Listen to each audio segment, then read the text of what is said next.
Olá, pessoal. Eu sou Leandro Manso, professor da Universidade Federal de Juiz de Fora. Esse vídeo faz parte do conteúdo da disciplina Eletrônica Digital para os cursos de Engenharia Elétrica. Na aula de hoje, aprenderemos a analisar e projetar contadores síncronos.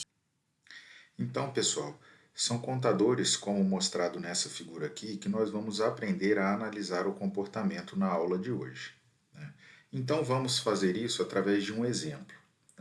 Nós queremos desenhar o diagrama de transição de estados e obter o módulo do contador mostrado aqui nessa figura. Então vamos lá. Para entender o comportamento da saída de cada um desses flip-flops, nós precisamos obter expressões que descrevam as suas entradas J e K, porque a partir desses valores nós vamos saber qual vai ser o valor da saída de cada um dos flip-flops na próxima borda do clock. Então vamos escrever uma expressão para cada J e para cada K em função das saídas de cada um dos flip-flops. Então, por exemplo, a entrada JA, como a gente pode perceber aqui, ela é uma porta NAND entre a saída B e a saída C. Então, o JA é igual a BC barrado. O KA, que é o K do flip-flop A, é igual a nível lógico 1, constantemente, conforme mostrado aqui. E assim vamos fazer para o JB, para o KB, para o JC e para o KC. O JB é igual à saída do flip-flop A.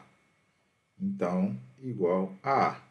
O KB é igual uma porta OU entre a saída A e a saída C.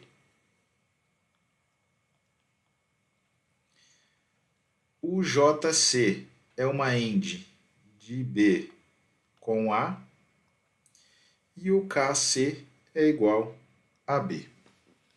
Então, agora, de posse desses valores, nós vamos poder determinar qual vai ser o comportamento da saída de cada um desses flip-flops na borda de clock. Então, temos mostrado aqui um sumário das expressões que obtivemos no slide anterior e agora nós vamos montar uma tabela que vai determinar a transição de estados desse contador. Lembrando que o estado de um contador ou de um circuito sequencial qualquer é determinado pelo valor das saídas dos flip-flops numa determinada borda de clock. Então, o que a gente quer obter agora nessa tabela de transição de estados é o seguinte: se eu estiver no estado 000 e conheço as entradas J e K de todos os flip-flops, para qual estado futuro eu vou quando ocorrer uma borda do clock? É isso que a gente deseja saber. E para isso a gente precisa preencher agora essa tabela com os valores dos J's e dos K's, nessas colunas aqui, para depois a gente poder determinar o estado futuro. Então vamos lá. O JA é uma NAND de B e C. Então vamos olhar aqui as colunas B e C, vamos aplicar a lógica NAND e preencher aqui a coluna do JA. Então, se for 0 e 0, dá 1, 0 e 0, dá 1, 0 e 1, dá 1, 0 e 1, dá 1, 1, 1, 0, 0. O KA é igual a 1. Então, vamos lá. 1, 1, 1, 1, 1, 1, 1 e 1. O JB é igual ao A. Então, o A está aqui. Então, vai ser 0, 1, 0, 1, 0, 1, 0, 1. O KB é uma OU de A e C. Então, olhando aqui, 0 ou 0 vai dar 0, 0 ou 1 vai dar 1, 0, 1, 1, 1, 1 e 1. O JC é uma AND de A e B. Então, 0, 0, 0, 1, 0, 0, 0, 1. E o KC é igual a B. Então, 0, 0, 1 e 1, 0, 0, 1 e 1. Então, agora, de posse dos valores de J e K para cada um dos flip-flops e das saídas presentes A, B e C, nós vamos determinar as saídas futuras A, B e C, né? Futura depois da ocorrência de uma borda de clock. E para isso a gente vai utilizar essa tabelinha aqui, ó, para nos auxiliar na nossa análise. Então, vamos começar aqui pela saída A, né? Eu sei que para esse estado presente aqui, a saída A vale 0. O JA e o KA valem 1. Então, se o J e o K valem 1, a saída comuta. Então, se ela era 0, ela vai virar 1. E assim a gente segue. A saída A agora é 1. O J e o K, 1 e 1. Então, vai comutar. Então, vai 0. Depois, 0, 1 e 1. Comuta 1. Depois, 1, 1 e 1. Comuta 0. 0, 1 e 1. Comuta 1. 1, 1 e 1. Comuta 0. Aí agora, a saída A vale 0, e o J vale 0 e o K vale 1. J valendo 0 e K valendo 1, a saída vai para 0. Então, eu vou ter aqui 0. A última linha, também 0 e 1. Então, aqui 0. Vamos agora para a saída B. Então, eu tenho na primeira linha aqui, ó, 0, 0 e 0. 0 e 0 no J e K mantém. Então, se a saída B era 0, ela continua valendo 0. Depois, 0, 1 e 1 comuta. 1, 0 e 0 mantém. 1, 1 e 1 comuta. Depois, 0, 0 e 1. Então, continua 0. Depois, 0, 1 e 1 comuta. 1, 1, 0 e 1. 0, 1, 1 e 1 comuta 0. Então, já preenchemos para as saídas A e B. Vamos agora para a saída C. Então, na primeira linha, C igual a 0, JC, KC igual a 0. Então, mantém. Depois, 0, 0, 0, mantém. 0, J igual a 0, K igual a 1. A saída é 0. 0, 1 e 1 comuta. 1, 0 e 0 mantém. 1, 0 e 0 mantém. 1, 0 e 1 vai para 0. 1, 1 e 1 comuta. Então, agora, temos aqui o estado futuro. E o que essa tabela de transição de estados está falando para a gente? Que quando o meu contador estiver no estado 000, o próximo estado dele vai ser o 001. Quando o meu contador estiver no estado 001, o próximo estado dele vai ser o 010. E assim vai. Eu tenho que analisar aqui, ó, o valor da coluna do estado presente, e para saber o próximo, eu vou na mesma linha lá na coluna do estado futuro. Tá? Então, resumindo essa tabela de estado presente e estado futuro, e analisando ela, a gente pode obter o diagrama de transição de estados desse circuito. Então, está aqui, ó, quando o estado presente é 000, o próximo estado é 001. Então, no diagrama, ele vai sair do estado 000 e ir para o estado 001. E está mostrado aqui, ó, ele estava no estado 000 e foi para o estado 001. Estando no estado 001, ele vai para o estado 010. Então, está aqui, ó, 001, 010. 010, ele vai para o 011. Então, está aqui. 011, ele vai para o 100. Está aqui. 100 vai para o 101. Está aqui. Do 101, ele vai para o 110. Está aqui. Do 110, ele vai para o 000. Está aqui. E do estado 111, ele vai para o 000. Então, está aqui mostrada essa transição. Então, percebam que aqui a gente tem o diagrama de transição de estados desse contador, né? Essa transição aqui de 1 e 1 para 000 está representada com uma seta pontilhada, porque ele é um estado temporário, ele não é natural aqui da sequência de contagem do meu contador, então por isso que ele está representado com essa seta pontilhada, né? E aí, de posse desse diagrama de transição de estados, a gente pode determinar o módulo desse contador. Lembrando que o módulo de um contador não é o valor máximo que ele conta, mas sim o número de estágios de contagem que ele tem. Então, o nosso contador aqui possui 1, 2, 3, 4, 5, 6, 7 estágios de contagem. Por isso, ele é um contador módulo 7. Bom, dito isso, então, agora nós somos capazes de analisar qualquer tipo de contador síncrono. Basta seguir esses passos. Vou escrever os J's e os K's em função das saídas dos flip-flops. Vou obter a tabela de transição de estados. A partir da tabela, eu posso obter o diagrama de transição de estados e entender completamente o comportamento desse circuito. Agora, nós vamos aprender a projetar um contador síncrono que conte numa sequência qualquer, né? Então, a gente vai fazer o caminho contrário do que a gente fez para fazer a análise, né? Na análise, a gente partiu do circuito do contador, obteve os J's e os K's, montou a tabela e, a partir da tabela, obteve o diagrama de transição.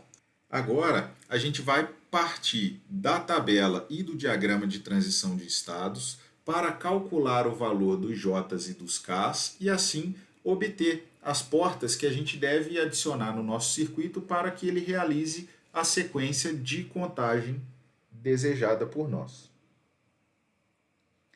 Então, lembrando aqui da tabelinha de transição do flip-flop JK, né? E a gente pode obter agora essa tabela aqui que é o mais importante para a gente. Então, por exemplo, se eu sei que a minha transição tem que ser de 0 para 0, né? Isso pode acontecer ou quando o J e o K forem 0, os dois, né? Porque aí a saída Q vai ser mantida, ela era 0 e continuou 0, ou pode ser quando o J for 0 e o K for 1, porque aí a saída fica 0 de qualquer jeito. Então, essa transição de 0 para 0, eu consigo com J igual a 0 e o K tanto faz. Ele pode ser 0 ou ele pode ser 1. Independe. Se a gente expandir essa mesma ideia para as outras transições, quando for de 0 para 1, o J tem que ser 1 e o K pode ser qualquer coisa. Quando for de 1 para 0, o J pode ser qualquer coisa, mas o K tem que ser 1. E quando for de 1 para 1, o J pode ser qualquer coisa e o K tem que ser 0. Então, a partir agora da nossa tabela de transição de estados que a gente vai estipular para o nosso contador, a gente usa esses valores de J e de K, dependendo da transição que a gente quiser, e aí sim a gente vai obter a expressão para os J's e os K's. Então, vamos ver isso a partir de um exemplo também.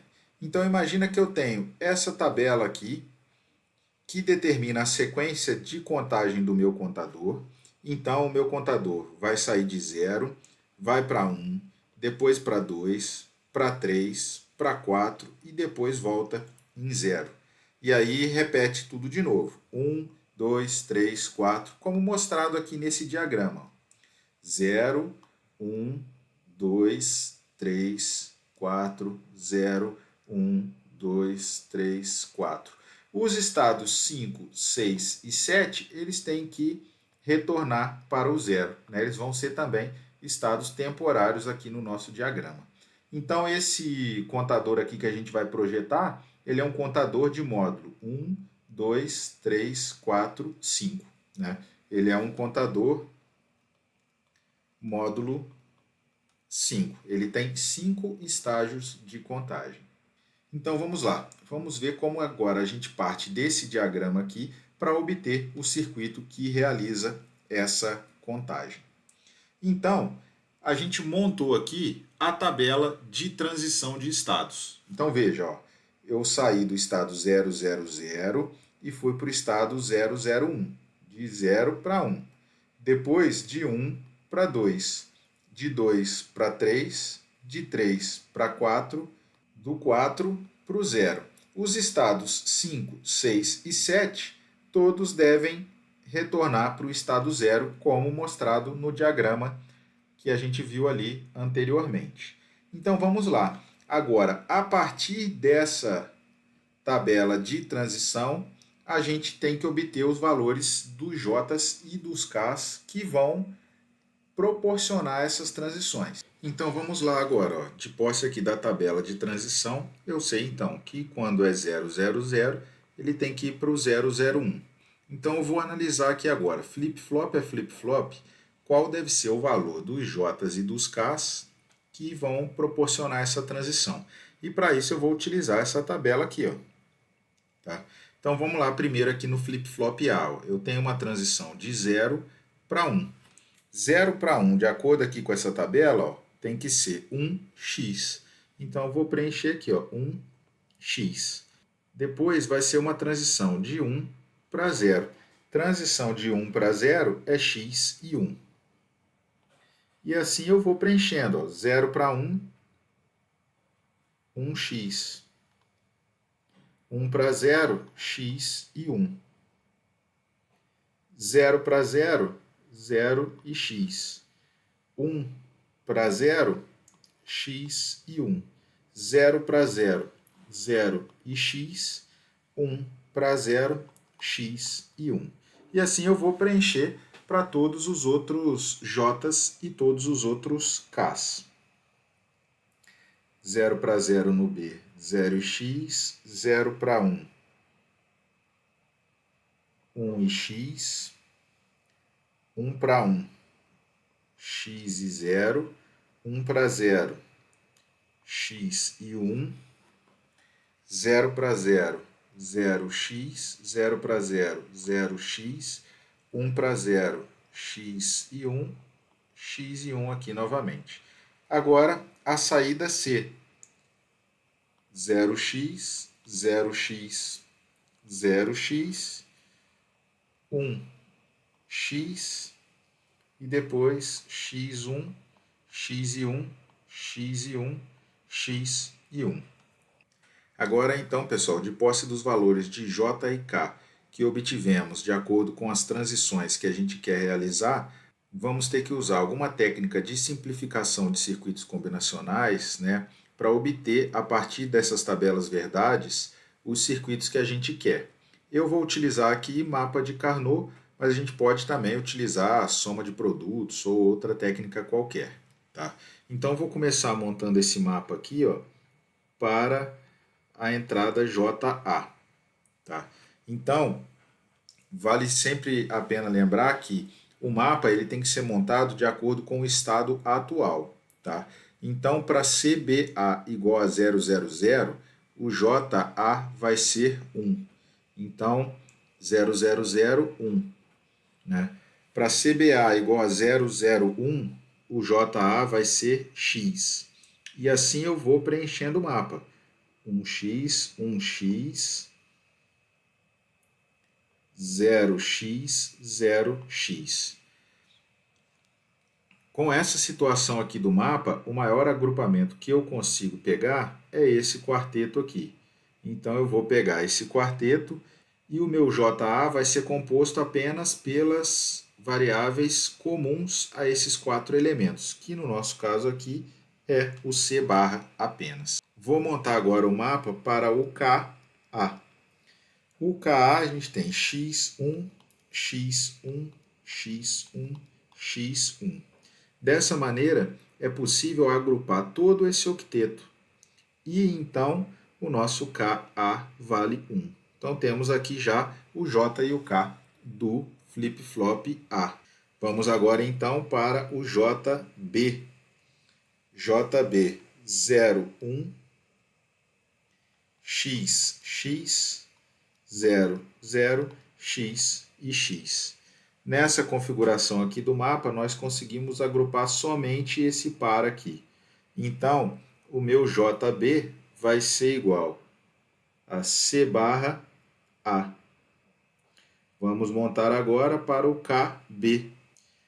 Para o KB, nós temos X, X, 0, 1. X, X, 1 e 1. Nessa situação, nós vamos ter que realizar dois agrupamentos. Esse agrupamento aqui, ó, de um quarteto, que o termo resultante desse quarteto vai ser igual a A, e um agrupamento com esse quarteto aqui, que o valor resultante vai ser C. Então, temos mais o J e o K do flip-flop B. Vamos preencher o mapa agora para JC 0, 0, 0, 1, X, X, X e X. Percebam que só é possível também pegar agora esse par. E que o JC dessa maneira vai ser igual a AB. Vamos montar o mapa para o KC. Para KC a gente tem X, X, X, X, 1, 1, 1 e 1. E dessa maneira podemos agrupar o mapa todo e o KC vale 1. Então, temos aqui os valores de J e de K para os três flip-flops. Então, agora a gente tem que montar esse circuito. Então, por exemplo, a entrada J do flip-flop A vai ser igual à saída C barrada. A entrada K do flip-flop A vai ser igual a 1. A entrada J do flip-flop B, C barrado A. E assim vai. Então, de posse desses valores, a gente pode montar o nosso circuito, que, como vocês podem perceber, está de acordo com aquela nossa análise lá que a gente fez. Então, se a gente quiser escrever aqui os J's e os K's de acordo com o circuito, ó, o J do flip-flop A, ele é C barrado. O K do flip-flop A é igual a 1, exatamente como a gente obteve lá. O J do flip-flop B é uma AND de A com C barrado. Então, C barrado A, exatamente como a gente escreveu lá através do mapa de Carnot. O K do flip-flop B é uma OR de A com C. O J do flip-flop C é uma AND de A e B. E o K do flip-flop C é igual a 1. Então percebam, pessoal, que agora a gente fez o caminho contrário, né? A gente partiu do diagrama de transição de estados, né? Obtivemos os J's e os K's para realizarem aquelas transições e depois pudemos desenhar o circuito do nosso contador, né? Então, na aula de hoje, a gente aprendeu a analisar o comportamento, ou seja, a transição de estados de qualquer contador síncrono, e também aprendemos a projetar um contador síncrono para realizar a sequência de contagem que a gente quiser, né? E com isso, a gente encerra o conteúdo da aula de hoje. Até mais!